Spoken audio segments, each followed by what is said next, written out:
the lion, the elephant, and the little boy in the heart of the African jungle, where golden grass swayed under the warm sun and tall acacia trees whispered secrets to the wind, lived two unlikely friends, Leo. The proud golden lion and Temba, the wise gray elephant. They had grown up together since they were young, sharing waterholes, protecting each other from danger, and watching countless sunsets over the savannah. One warm morning, as Temba was drinking from the river and Leo lay lazily in the shade, they heard a faint cry. It was not the call of a bird, nor the cry of any animal they knew. It was soft, trembling, and human. Curious, they followed the sound, moving cautiously through the tall grass. There, under the shade of a thorn tree, sat a tiny baby boy.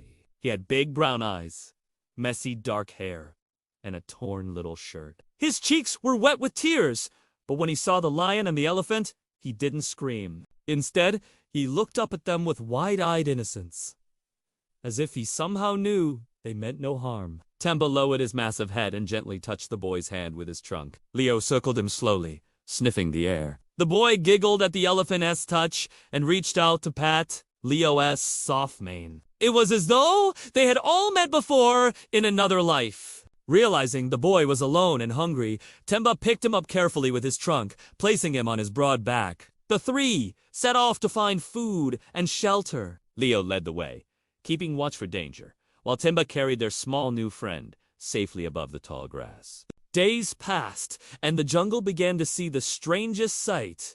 A mighty lion, a huge elephant, and a tiny boy traveling together like a small family. The boy, whom they named Kita Precious in Swahili, learned to laugh again. He played in the river while Temba sprayed him gently with water, and he clung to Leo's mane when they ran across the plains. But the jungle was not without danger. One evening, as the sun dipped low, they heard the growl of hyenas. A hungry pack had caught their scent. Leo stood in front of Kido, muscles tense, his golden eyes blazing. Temba trumpeted loudly, shaking the ground. The hyenas hesitated, but hunger drove them forward. With a powerful leap, Leo charged, scattering them, while Temba swung his trunk to keep them away. Within moments, the attackers fled into the shadows. That night, Kido curled up between Leo's warm fur and Temba's protective bulk. Under the starry African sky, the three knew they had found something rare.